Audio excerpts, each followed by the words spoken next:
What's good, everybody? It is a manic Monday, and if you see my face, that means we got special treats for you. It is Spotlight Podcast with your host, Rain Rockstar, Mr. What He Gonna Do Next, Funky Fresh in the Flesh. And remember, when it rains, I don't get wet. Today is a little bit different. We got two brothers, two gentlemen who laid their legacy and their legends, and they laid everything you've heard music that they made and it's timeless. You can play it in your car. You can play it at the house. You can play it at the barbecue. Anywhere you play the music, you know it. It's a certain sound. Now, to those that don't know, some people call it funk and roll. Some people call it funk. But either way, it make you snap your fingers, make your feet move, and they are one of the baddest bands. I can't lie. Like I'm really happy about this. And not only do they have gold and platinum plaques, they got music awards. They've been on numerous tours and TVs. You've heard their music on such albums as Street Songs, Garden of Eden, Cold Blooded, The Flag, Busting Out of L7, Fired Up. I mean, Mary Jane Girls, Processing the Do Rags. I mean, I don't even know where else to go. As well, they are the Stone City Band. So what we about to do now, I'm gonna introduce their members. They gonna introduce themselves. We gonna have some fun and tell some good stories and let y'all know what they're working on now. So let's bring them to the stage. What's going on, fellas? How's it What it going? do? What it do? Man, look, I really don't know where to begin. Introduce yourself to the world, like they My already name is don't know you Lannis guys. Hughes. My name is Lannis Hughes. I'm the original drummer. That's me on the albums. And I did three tours with Rick James. Yeah. Born and I'm bred. Nate. Oh, I'm sorry, Nate. Go ahead, man. I'm Nate Guido Hughes. Play percussion. I played on uh, everything after Rick's Busting Out album. I've done numerous side projects too. I mean, yeah, after I was with Rick from 80 to 85. Let's see, 79 to 85, and then I got with New Edition in 88. I did the Heartbreak tour. And Bobby Brown went solo, and I did it 2 world tours with Bobby Brown. I also played on his Bobby's Back album. You know, played on Elder Bard's All This Love. Ooh, I wrote a song for the Bus Boys, Never Giving Up. You know, okay. uh, you know, we've done numerous projects. We do sessions. My brother and I. I mean, if anybody calls, I mean, yeah, we'll play. I mean, we're not that stuck up. If if it's good, it's good. So born and raised in Buffalo, New York. What was that like, man? I've never been to New York. What is it like in Buffalo? Cold. The winters are brutal. The summers are lovely.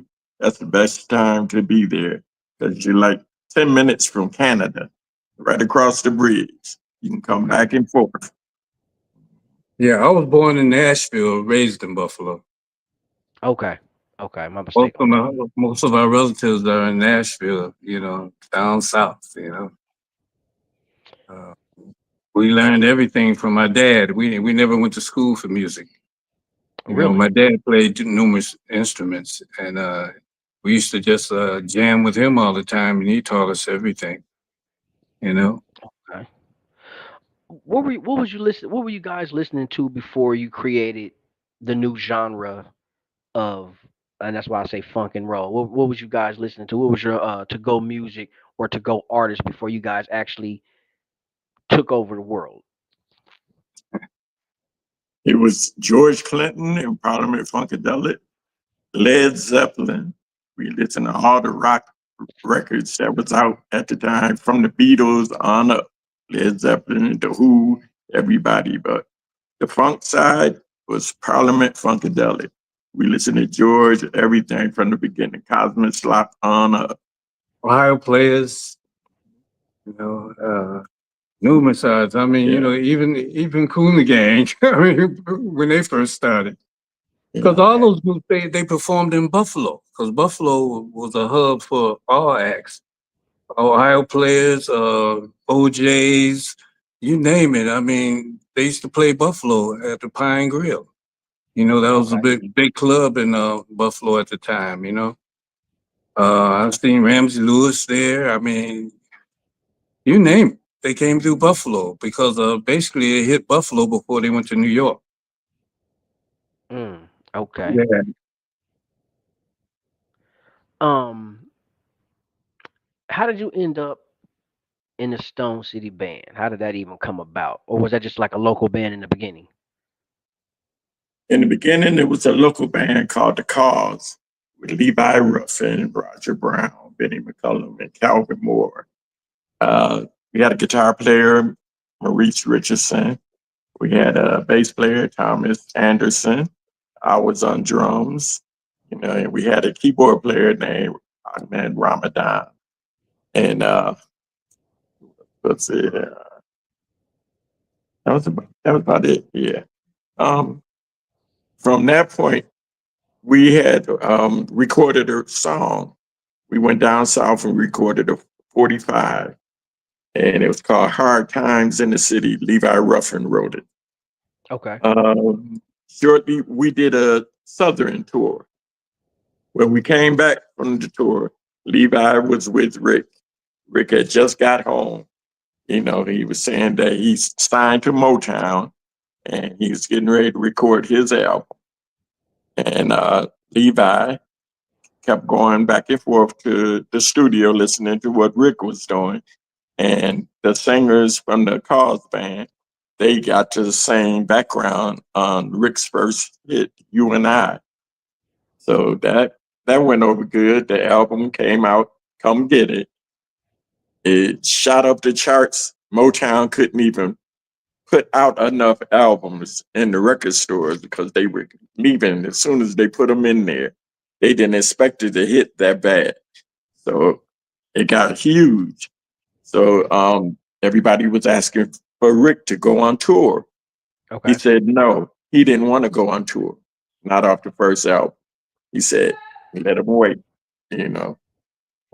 And shortly afterwards, we went out to California with Rick. He had asked us to come out because we had recorded Tina Marie's first single. We did Don't Look Back. Temptation songs, Don't Look Back. We did that for Tina. And we did a slow song, Every Little Bit Hurts, and Love Don't Live Here Anymore. Mm. So Rick took that back to Motown, and Berry Gordy listened to it and he loved it. And he told Rick, he said if Rick was going to use his band, because he was going to put a band together for Rick. Rick said no, he wanted his own band. Once he heard our demo for Tina, he said, Rick, that's your band. And Rick called us from California, and he called and told me and Levi on the phone. He said, hey, the job is yours if you want it. We said, hell yeah, we want the job. And Mm. we went out to New York City, recorded Bustin' Out, sent it back to Motown, let Barry hear it. It was printed up, put out there. They loved us. They put us on numerous television shows. The first show that we did was Dick Clark, Wednesday Night Live. Mm. We did Mary Jane on that song. It blew up the ratings. They loved it. So Rick said he wanted to do a tour for the following year. So we did that. Got the band together in California, pieced it all together. We rehearsed. We went out on our first tour, and it was the Bustin' Out tour. We were Mm. selling out arenas everywhere. They did not expect us to hit that big, that quick. They couldn't even sell enough tickets because it was selling out instantly. We was going to record stores, just to say hello. We was in North Carolina, Greensburg, North Carolina. We was in a record store and we just went in, to say hello and look at the records. They were selling cassettes at the time. We were looking through the Mhm. cassettes, and while we was in the store, a crowd of people was at the doorway. So they start drifting in one by one. Soon the whole store was kind of crowded in there.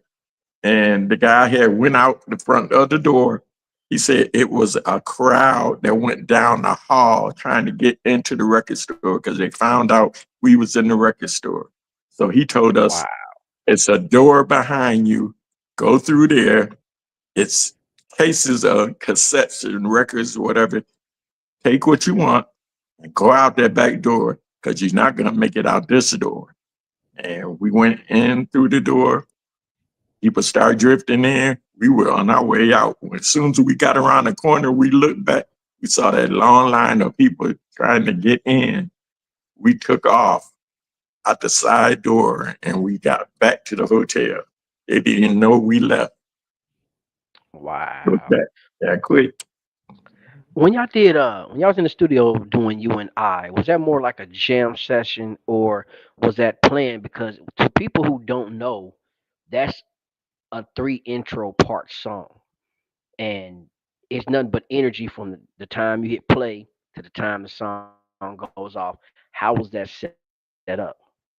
The Come Get It album, the way that was put together, Levi Ruffin was there all the time. We weren't part of that situation. That was just some local musicians from Buffalo that Okay. went in to do a demo for Rick, and they wind up doing Okay. the album. That's how that started. Yeah, the band didn't really get together till the second Okay. album, Busting Out, you know. But to get deeper in a little of the history, I mean, it's like um, when the band was in our basement, um, it was crazy, man, because the Blizzard of 77, see, we were both drummers at the time, right? The Blizzard of Okay. 77 happened, and I got frostbitten real bad. I almost lost 3 fingers. So, I had to heal from that. But that's when my brother really took it to the next level. You know, he came after I was in the band first as a drummer. He took it over, and the rest is history. Okay. You know, I when they decided to go on tour, I became his drum roadie because I was a drummer. You know, what else could I do? I was a drummer. If anything broke down, I could fix it. Okay. So I was a drum roadie on that first tour. I was an assistant sound man too, because after I set him up, I would go out to the soundboard. I was in between two engineers and I was telling them what effects was coming on next on what instruments. This song is coming up. I was just guiding them through the whole show. I mean, I didn't get in the band until The second tour. second tour, you know. Okay. Um, Rick never hired me to be in the band. Levi told Really? me to come to rehearsal. Okay. Rick was never at rehearsal before we did a tour. He was on vacation. Band was rehearsing for a month, all the songs, right? Levi told me to come to rehearsal because they had got rid of the percussion player. I came there, practiced with the band. Rick always came to practice the day before we would leave on tour. When Okay. he came in, he saw me playing with the band and he asked Levi, what is Nate doing on percussion? And Levi told him he's playing. And then Rick said, hit it. And we started playing, you know, go through the whole show. Rick was at one rehearsal before a tour. Wow.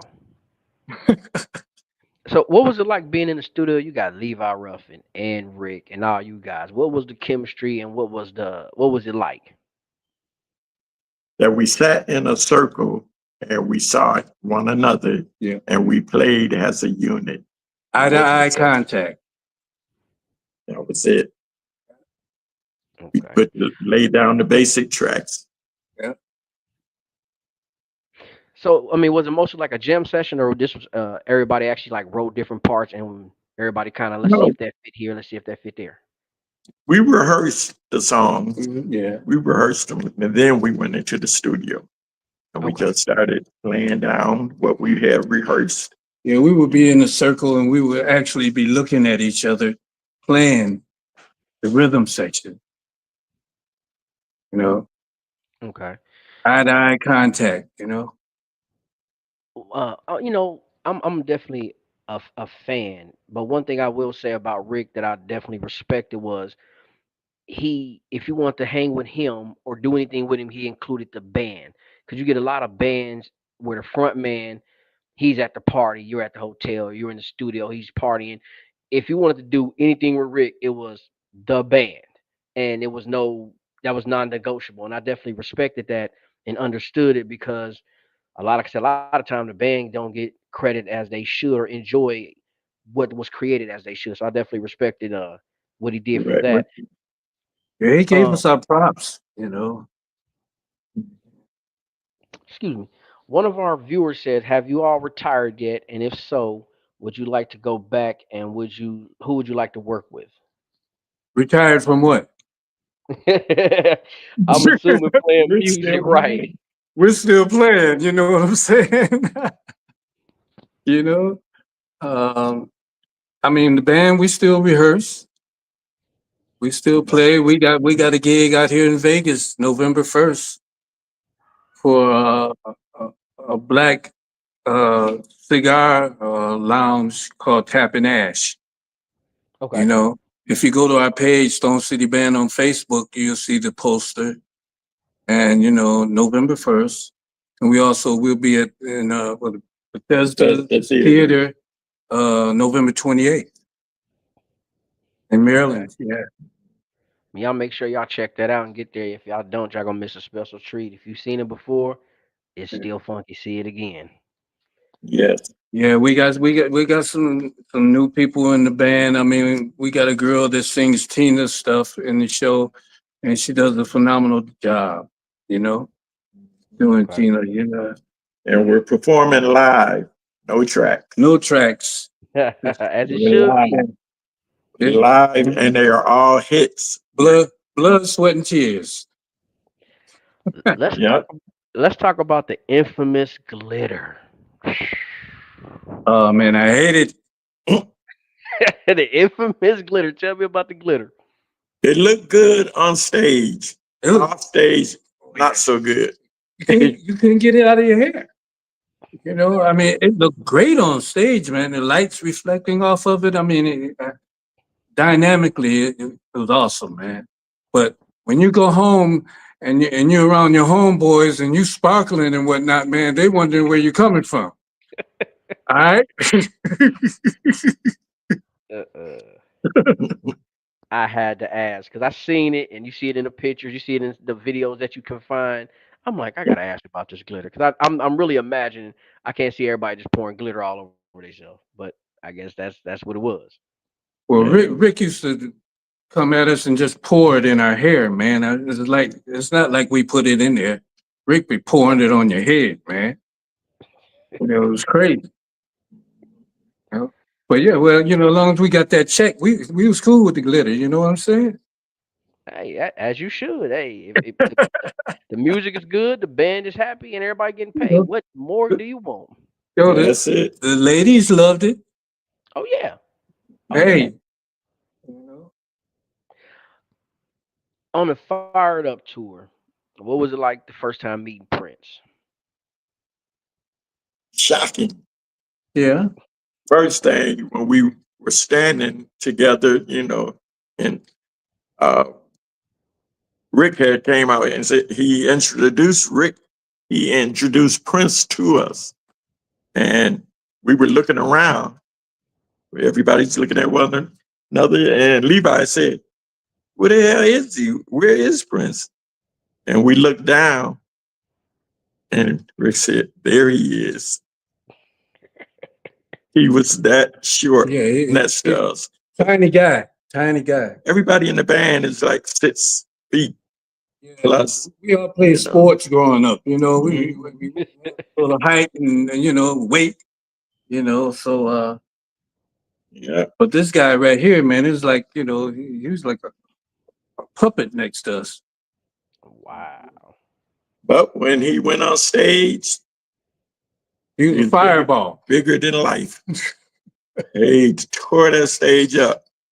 He made us work every night. Oh yeah. That's how bad he was. The Really? band was tight. And Rick told us, can't let no opening act wear us out. So we played our butts off every night, and he had us sweating nightly. I kid you not. So was their beef really serious, or that's more media, or was it just more like a competition of? Media. It was all media. All media. Media loves, Yeah. The Prince of Funk versus the King of Funk. It sold. Yeah. It You know. did, yeah, I can see that. Yeah. They brought all the people in. They didn't care nothing about that. They wanted to see a good show, and they got a good show. I bet. Um, I seen an interview, and correct me if I'm wrong. Did y'all did y'all take the man equipment and record and put it back? No, No, that's all hearsay.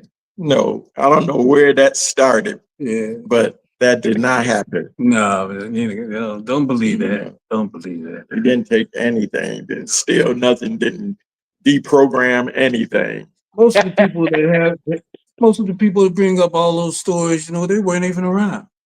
You know, Hmm. I mean, we were always there. Everything That's Rick big. recorded, we was there. Okay. So, I So don't know it's how many musicians were in some of those groups at the same time. Were they there at the same time, or as in separate situations? We were right. always there as a band. I can understand that, and I'm glad you cleared up the rumors because of course 50 million of them rolling around, a dime turning to 20 cent to a quarter real quick. Mm. Yeah, I just ignore. People like to talk. That's Facts. all. What was your favorite album as a band to record with Rick? What was that one album that y'all just love to play? Like y'all love to record. The vibe was there, everything. I say street songs. Yeah, street songs reminded of us of home, really. Okay. Because it was all about the hood. What was happening in the hood, what we did in the hood. You know, what you like to do in the hood or whatever. You know, uh, talk about different situations that we were in. Some of his songs, he talk about some of his women, the women he liked, the kind he liked, Mhm. whatever. I mean, hey, it was real to people. I mean, people, they navigated to that, because it was real. It was real life experiences. Yeah, in Okay. the hood. So pretty much, ghetto life was exactly as you listen to it, exactly what has happened before that he has experienced in so many words. Yes, yes. Story, Okay, definitely. I can We used definitely to see sing in that. the hallways in the projects. I mean, singing, it sounded like you was in the studio when you were in that hallway because of the echo. Hmm. How did the name "Process and the Do Rags" come about? Because I listen to the music, so I like it, but I was always wondering how did that name come about? Because that's totally off wall. Well, I mean, a lot of people didn't know that uh, New York used to have this function every year, Players Ball. New Yorkers used to have a Players Ball every year, right? All the pimps, everybody, and used to go to New York and whatnot, but they don't know that it started in Buffalo. Okay. A lot of the pimps, all over Chicago, New York and whatnot used to come to Buffalo to the Players Ball at the Blue Note. That was a known popular bar back in the day in Buffalo, and they used to come in and Jefferson Street was like a parade, bro.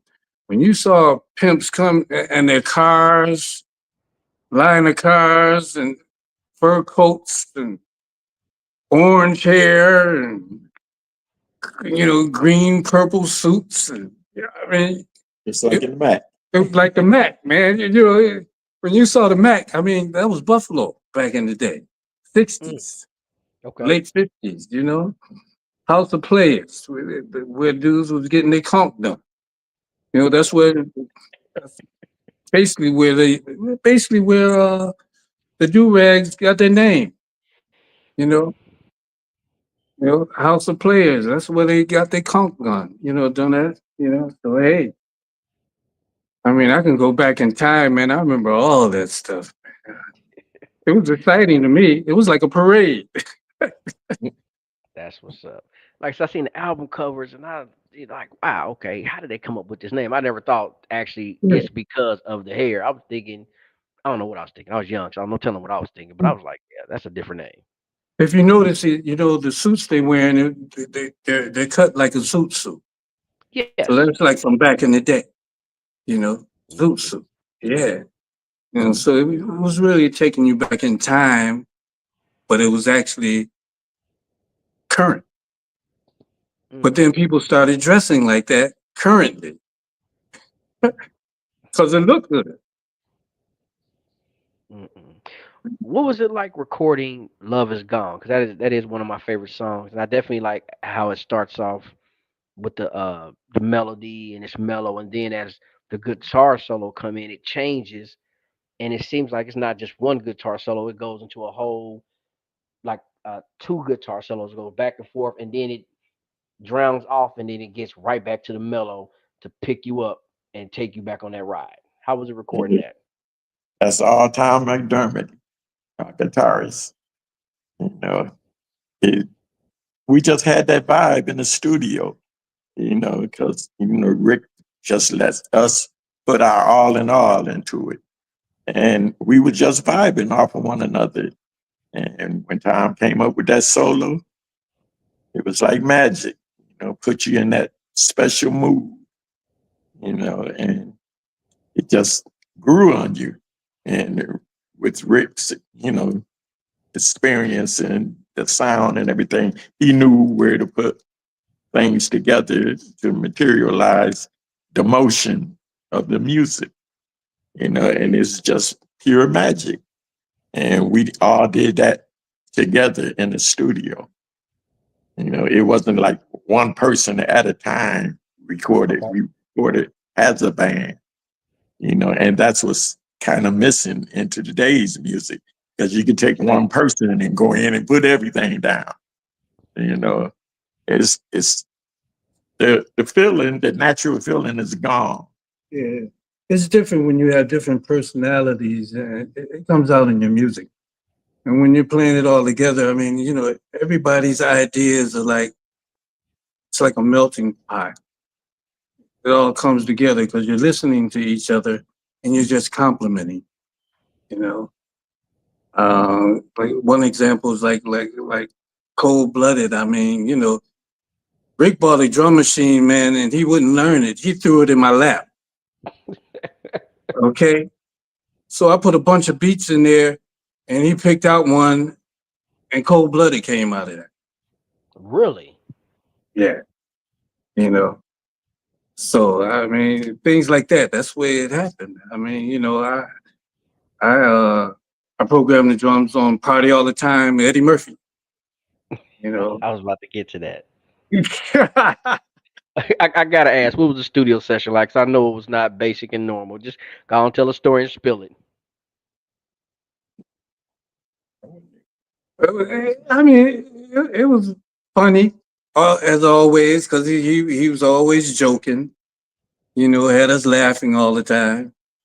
You know, it was a fun time because he actually spent like a couple of weeks at Rick's house, you know.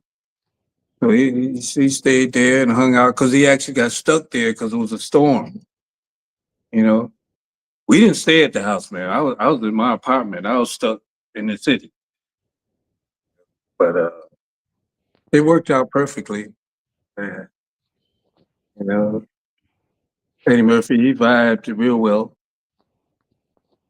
That yeah, because I remember seeing that song in the video, and I'm like, okay, Rick, Eddie Murphy, and that song went stratosphere, and it's still getting played today.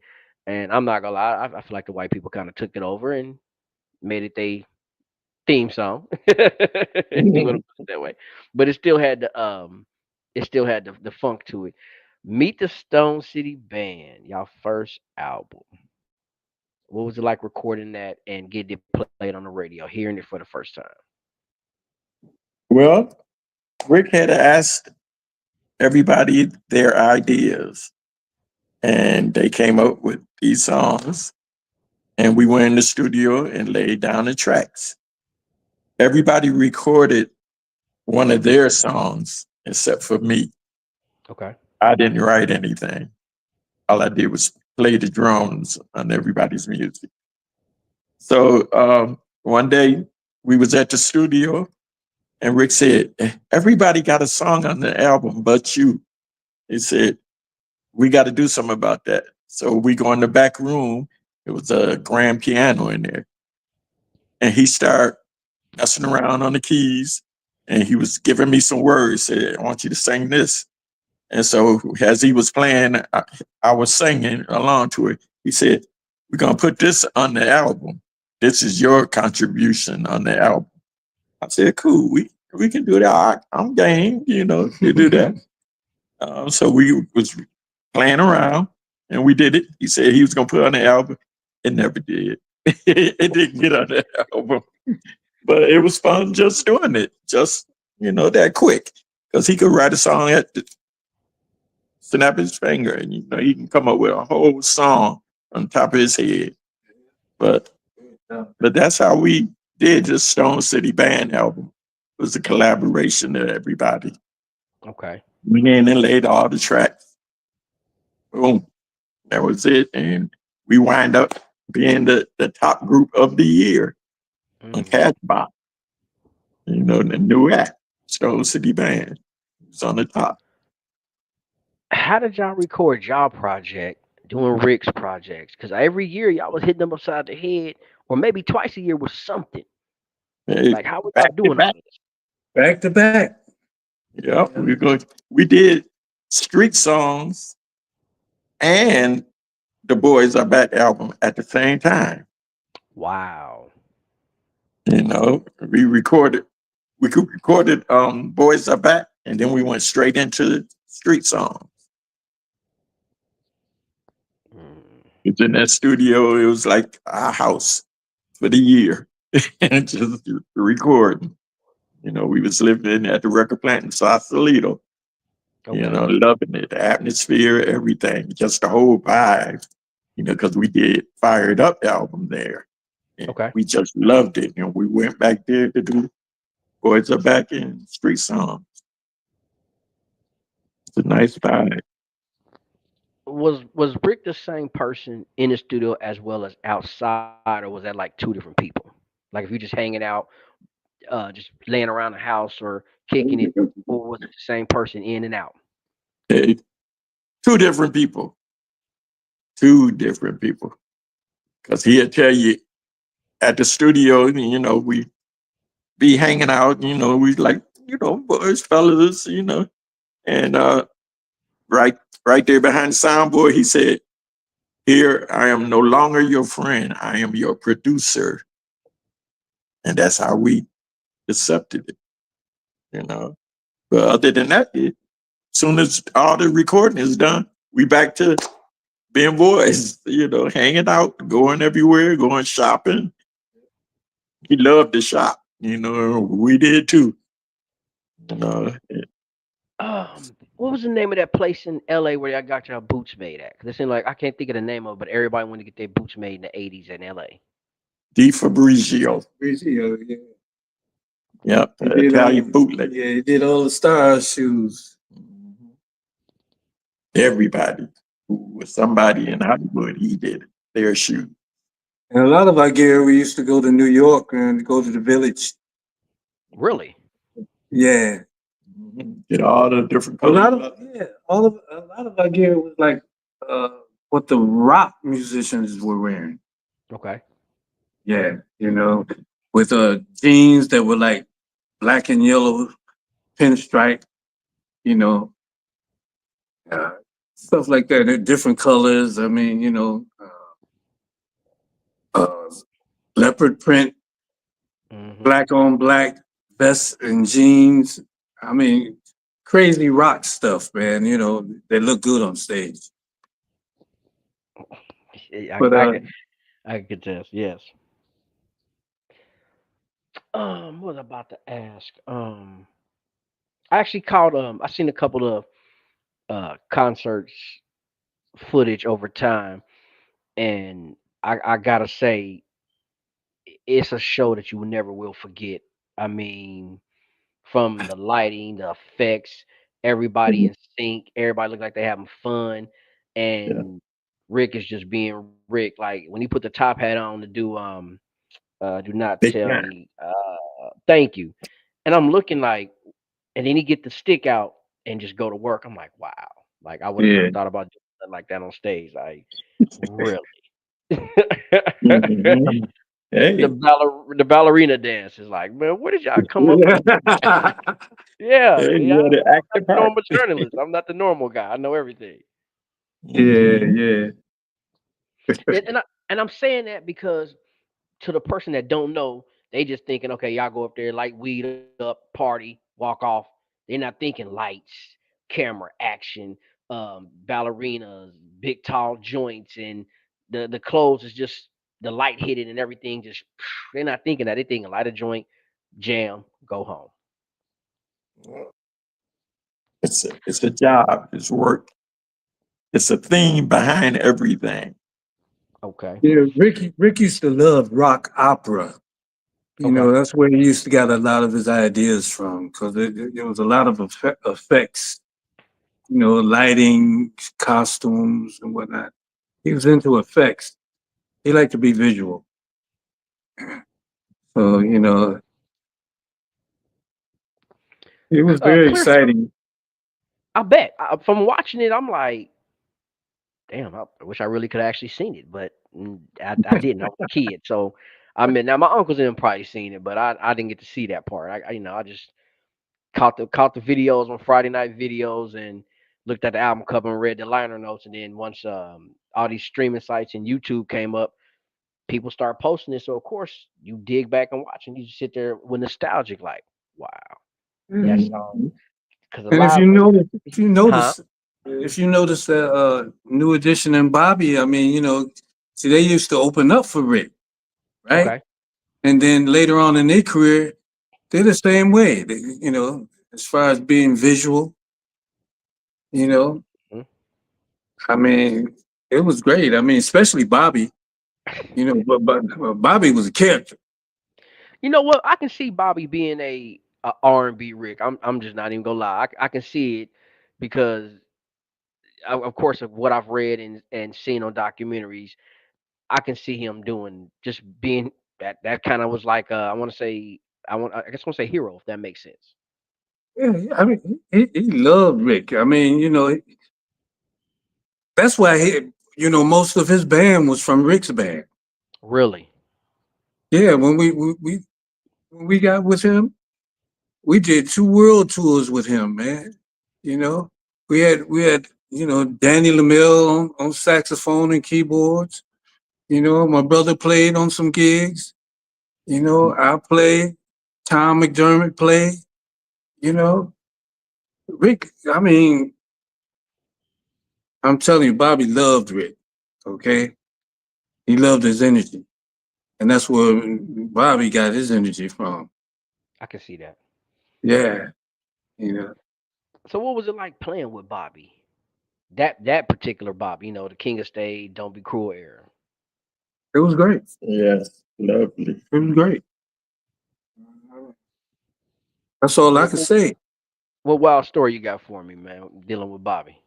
Well, with Bobby, I don't have Uh-huh. any wild stories about Bobby because I mean, after the show, Bobby went his way and we and the band went their way. Ah, okay, okay. Went his Okay. I mean, it wasn't like, we all had to hang out all together. I mean, we were all grown, so we didn't all have to hang together. right. Some of us did hang together because we've always hung together from Rick.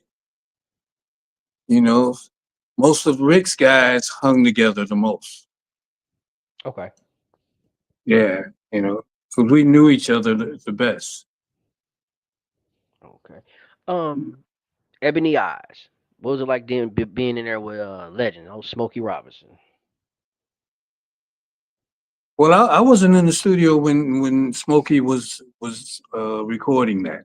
We did the music, and then that was a separate studio session when he put his vocals Okay. down with Rick. Yeah, we were probably in Maui somewhere. He looked at his brother. He started laughing like I think it was in Maui. Yeah, it was in Maui somewhere. That was a memory right there. He didn't want to tell that part. It was so funny. we know it. We know that sign. We keep it with you, man. um, so y'all silly boy. When Rick had got locked up, like, what was how was y'all feeling? Was it kind of like, okay, what's the next play, or was it more just this is what we're gonna do, or we're gonna take a break? Well, we kind of we were on a hiatus for a while, from Rick, because he was going through his thing, and he had also made plans on trying to do something when he got out, but that really never happened, you know. And basically, that's when I had moved to Jersey, got Okay, me a job at UPS, man. really? Worked Okay, that for a minute, and then got a call from New Edition to audition. They wanted the band, and the band we went and auditioned, and then that's when we got with New Edition. for the heartbreak. Yeah, Okay, let me see if I'm correct. That was what Albie Shore and Bobby Brown was on that tour. yeah, yeah, yeah. Wow. Karen, with Karen White from Wax. Mm, Yeah, LL Cool J. really? Yeah, I can go on and on. So pretty much I did I guess I want to say tour work, background work. How long you do that, or did I ever come out with a third Stone City album? No, we just did two albums. We worked on a lot of material for a third album, but it never materialized. Matter of fact, we still got that material. We're gonna update it. Really? You So know. it's some real somewhere with I guess I want to say B sides and unreleased songs sitting somewhere. Oh, it's numerous albums worth of songs. What? Yes. Can we Yeah. get them? What's the hold up? What's the holdup is just getting with the right people that want to do the right thing. Facts. Facts. Otherwise, we'll just hold on to it. Yeah, it's a dirty business, and the Oh yeah, streaming is not what it is. Man, Rick taught us well. okay. Yeah. Um, do you still have I guess I want to say guitars, drums, or outfits from back in the era? Got a few things. Yeah, got a few things. Yeah. You mean gold, platinum album, all that? Gold, platinum Yeah, albums, yeah, outfits from the equipment too. tours. Cause I play bass, I play guitar, I play keyboards, and that helps me in my writing. Okay. I'll put an idea down and then take it to the studio and let the guys hear it, and then they expand on it. You know. Okay. Because I mean, I look at things like preserving. So I'm like, if you got old outfits from back then, why not put them in a museum or somewhere for people to admire? If that makes sense.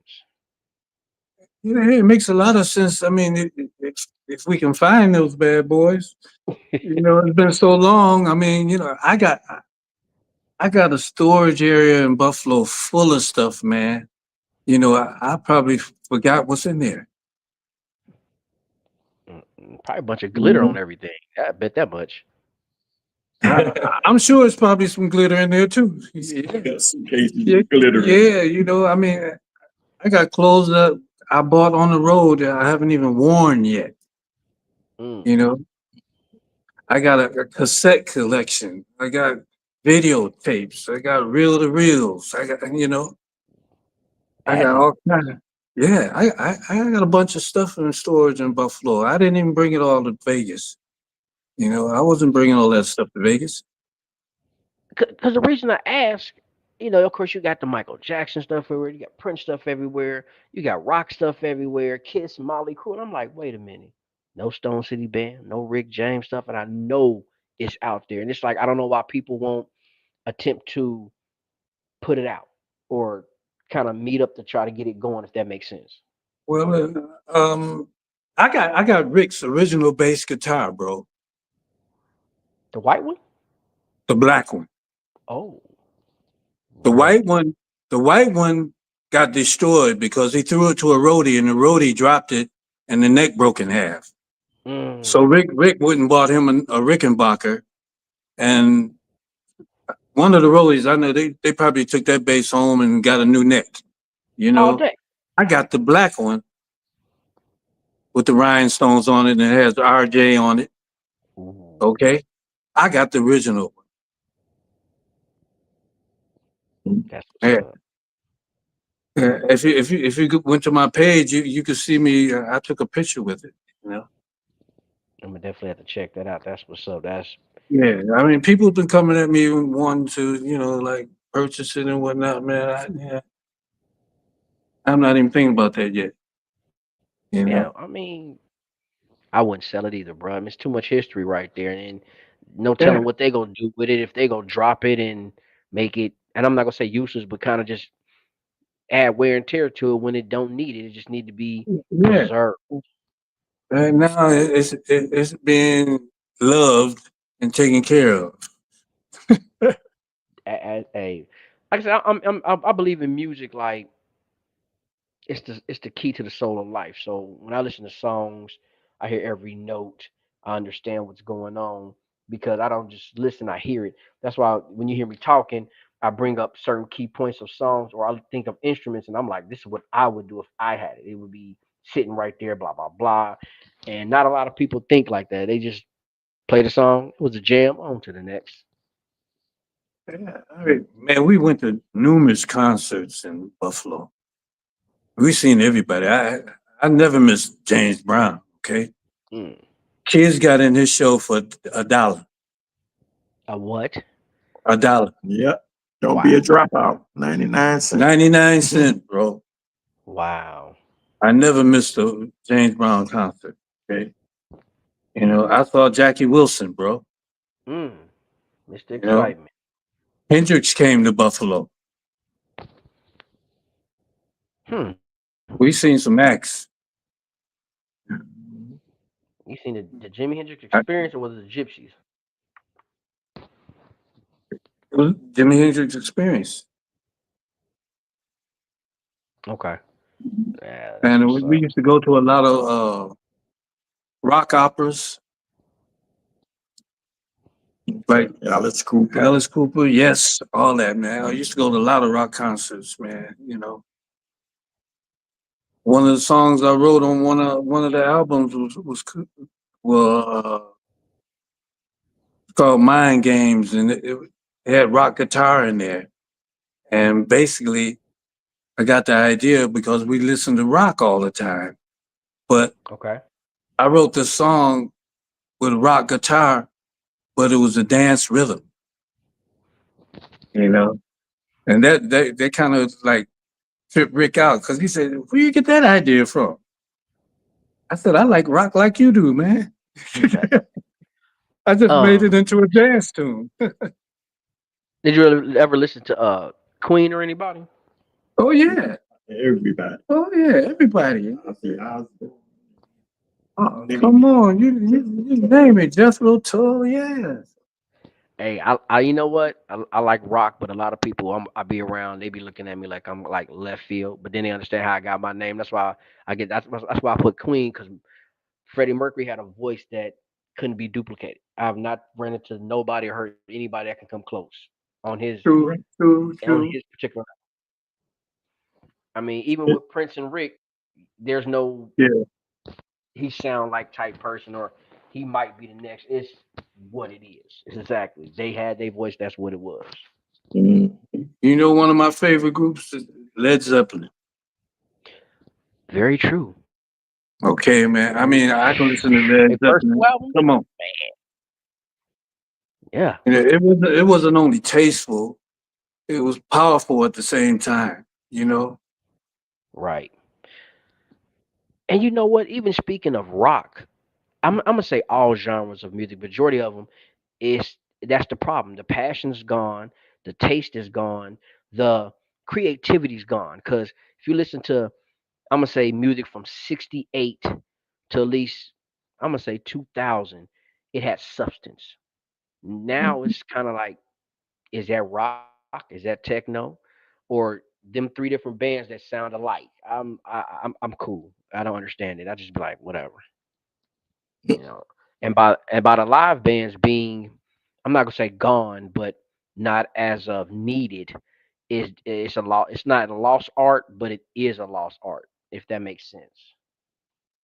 Makes a lot of sense. Uh, I do got a question.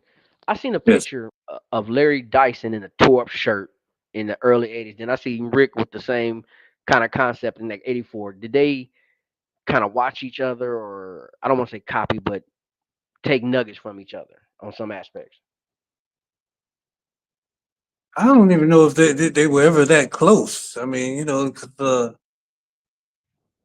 Rick was very, very selective on who he hung out with, Okay. you know? Um, just by chance they had on like the same type of shirt that was kind of like tore up and whatnot. I mean, but that was a rock look though, Okay.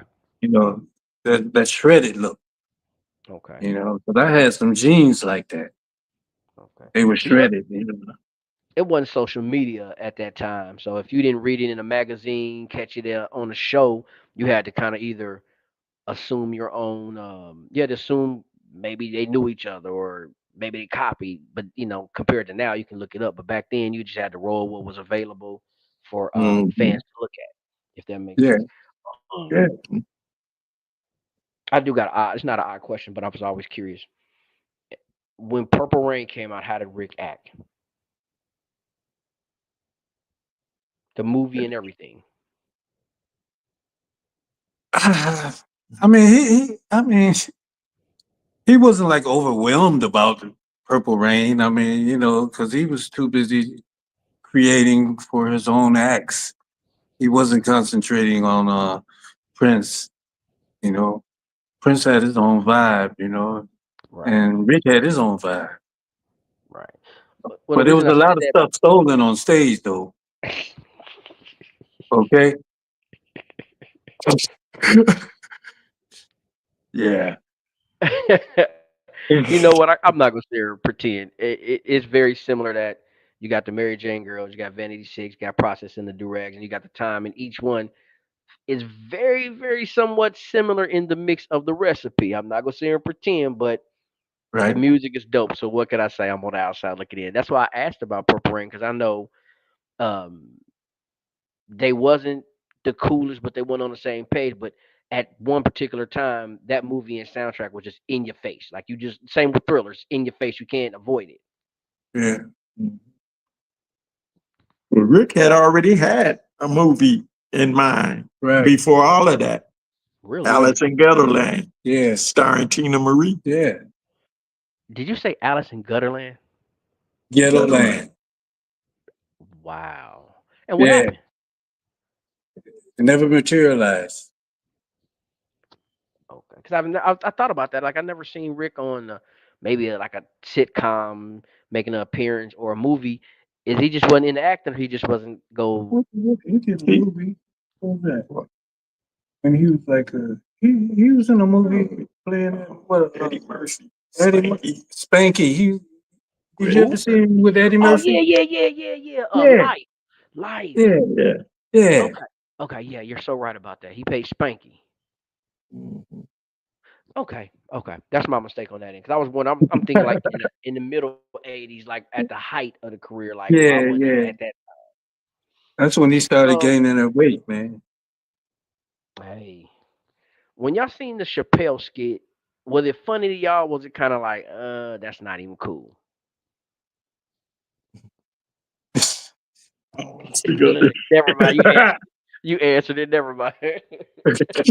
You gave me my. You gave me my answer. You didn't even got to answer that, bro. The fact y'all started laughing. So you know I gotta ask, but tell me that wasn't truth to that. Please tell me what no truth to that. I can't say it. Look. I let can't say the that. let the silence tell the truth. We're gonna leave that where it is. I had to ask. So you gotta remember I'm seeing this on the outside. So when I got an opportunity to ask now, I'm going to get it out because So- I want to know. If y'all laugh, so that let me know it was hilarious. And y'all probably witnessed some, but y'all gonna keep it. Y'all gonna take it to the grave. So we'll leave it where it's at. Y'all wrong. I'm just gonna tell y'all dead wrong. Y'all know y'all wrong. Y'all could tell a story. Uh, um, Urban Rhapsody and Deeper Steel. Um, two of the, I guess I want to say towards the end of the last albums. How was it recording those? We were gone. Oh, really? Those were tracks that were on the shelf. We were already gone, but they were our tracks that were on the shelf that he pulled and did those albums. But the band was gone. Okay. See, I assumed, and this is just me assumption, that once he got out and got to moving, y'all got back together, picked up where y'all left off, got to knocking No, upside the head. he wasn't the same Rick. Okay. Yeah, yeah, he was different, very different.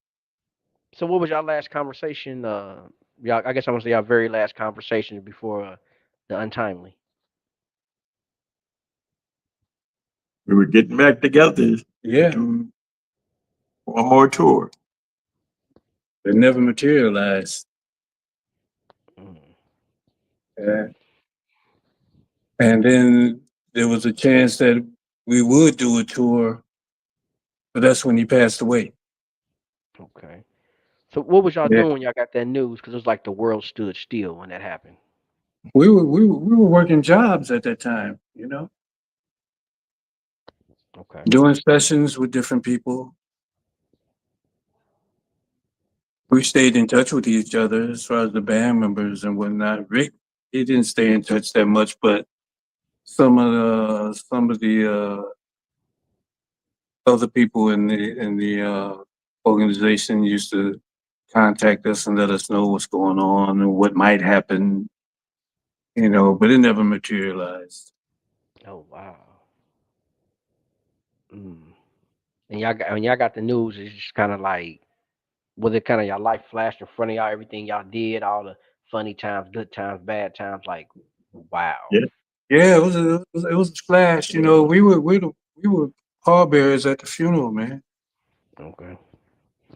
I got That pictures of that. and that's how it should be. I mean, y'all was more than just a band, y'all was a family. So I wouldn't expect That's nothing. right.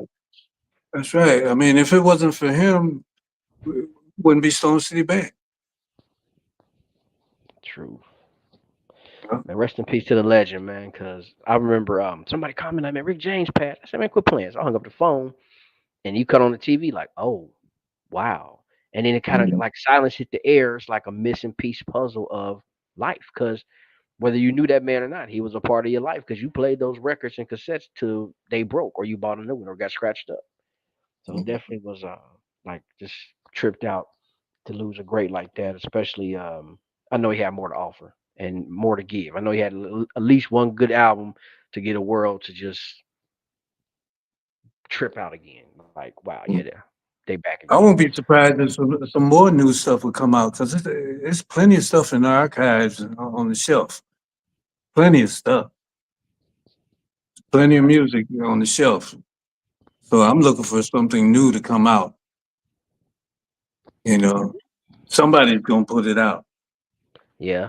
But is it going to be something that you guys have already recorded, or is it going to be Yeah. more something he did? Oh yeah. Yeah. Something you already did. Already recorded. Yeah.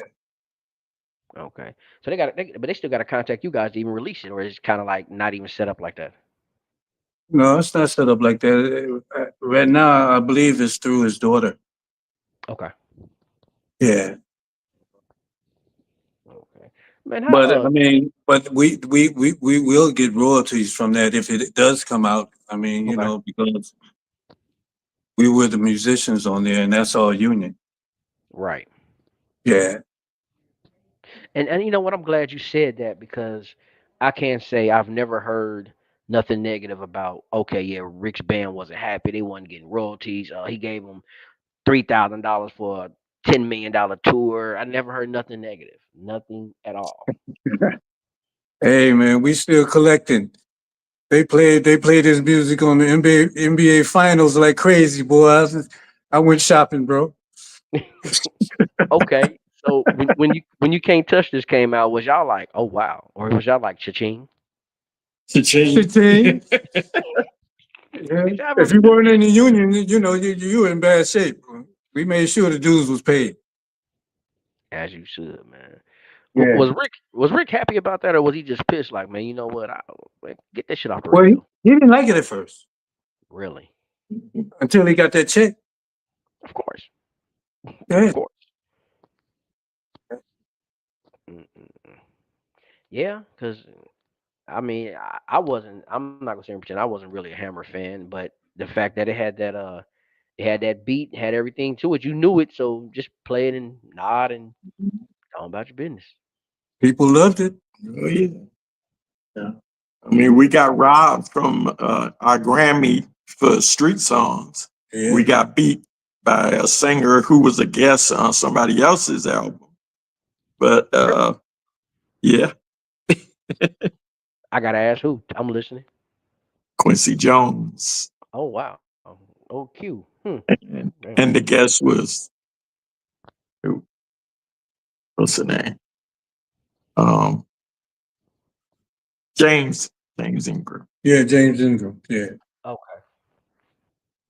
Yeah, on the Dude album. Yeah. So we got robbed of that. But we got it later on for Can't Touch This. Yeah. Hmm.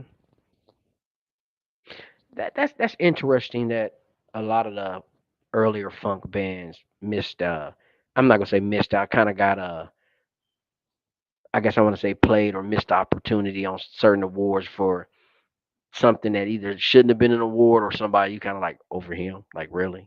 Wow. It's all political. So you know what? Very true. And a lot of people don't realize that it is very political. And back then, it was very white political. If that makes sense. Mm-hmm. You know. It was all dependent on how many was on the board from the record company. Yeah. I remember the MTV protests and everything, and getting black artists. I remember all that. Hmm. I remember MTV first aired. You wasn't catching none of our people on it. I'm not even gonna sit here and lie. And all of a sudden, two or three here, four or five there. Then Yeah. we are today. It's 2025. What is Stone City Band doing other than tour in 2025? We're writing. We're gonna put an EP out. You know, we'll let you know.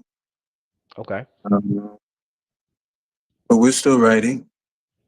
Never stop writing. You know. Just want to make sure it's correct. Okay. It's gonna be Um, funky. of course. I mean, I wouldn't expect nothing less. I would not. Any kind of Stone City merch or liquor or anything We merchandise on got that note? we got t-shirts. We got t-shirts. You know, you can go to our page and see where you can purchase the t-shirts. You know, Stone City Band shirts. Matter Okay. of fact, I got one on. Then let me take a look with the dog. Yeah, I seen that one with the dog on the front. Okay. Yeah. Yeah, I like that. It says "Funk You" on the back. As it should. As it should be, man. I gotta congratulate you guys on your success because you guys definitely are in the history books for a lot of not just music, but I want to say what's the word I want to say? I want to say broken time. I want to say just changing everything because once you guys hit and start hitting people up the head, it would never be a run like that, music like that, look nothing. It cannot be duplicated. And No. then Well, we appreciate you, man, acknowledging us, man. You know what I'm saying? Because a lot of people don't know we're still around. We right. we haven't went anywhere. You know, the meat of the band is still together.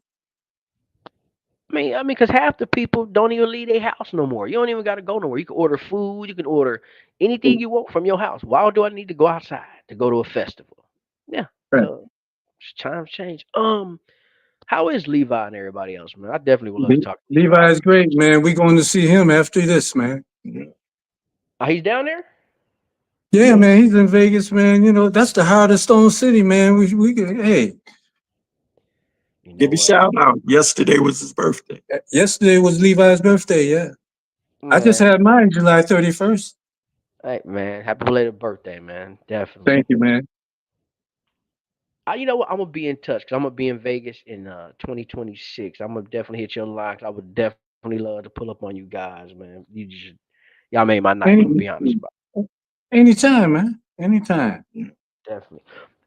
For the new artists today, whether they're playing guitar, singing, rapping, writing music, what nuggets Mhm. can you give them to advance to the next level or to stay afloat? Just be true to your music. That's it, you know. Believe in what you're doing. Don't be trying to copy nobody. You know, Mhm. if it feels right, it is right. Facts. Facts. I appreciate that, man. Yeah, look, y'all welcome back anytime. Y'all want to come and talk about a new album. If y'all just want to come shoot the shit, man, let me know and we can make it happen. And I'm serious about what Okay, I'm man. saying. I'm not just saying that on a cool note. I mean that the door's open. We appreciate Thank it. you. I mean, I appreciate y'all taking y'all time. Ladies and gentlemen, the Hughes Brothers, Stone City Band, and sat here at the coffee table and talked to the Rain Rockstar, and I had a blast, man. You Funk and know, roll. Hey, funk and roll. Y'all need to put that on a t-shirt, funk and roll. I'm gonna definitely have to get him face to face because there's probably some stories they don't want to tell on camera, but I definitely got to hear them. I know it's something out there, man. Fellas, y'all have a good night. I thank y'all, man. I really do appreciate it more than you know. You're welcome, thanks for man. having us. Thanks for Uh huh. Well, hey, I had fun, ladies and gentlemen, and I cannot end this broadcast without, of course, talking about the sponsors, which is Carolina Made Beverage. You can purchase Carolina Made Beverage at Walmart.com or CarolinaMadeBev.biz or on Instagram at Carolina Made Beverage. Again, different flavors, alkaline water, anything from orange cream to a root beer to sweet tea to grape.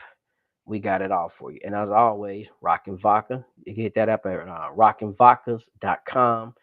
And shout out to Suge Knight Clothing. Y'all can get that online at Suge Knight Clothing. Go ahead and get y'all some of that. And we got all kind of things coming for y'all. It's still August, and there's some stuff at the end of the month that we got for everybody. We got 101 with Mike D. Y'all get ready for that. And of course, more interviews, episode reels coming. and I got my team working on all kind of stuff right now. And shout out to the team. Shout out to all the people who support as well as want to see us get to the top. So with that being said, I'm your host with the most, Mr. What He Go Do Next, Funky Fresh in the Flesh. And believe me, I keep telling y'all when it rain, I don't get wet. And like you said, funk and roll. So I gotta go. I'll be in contact with y'all.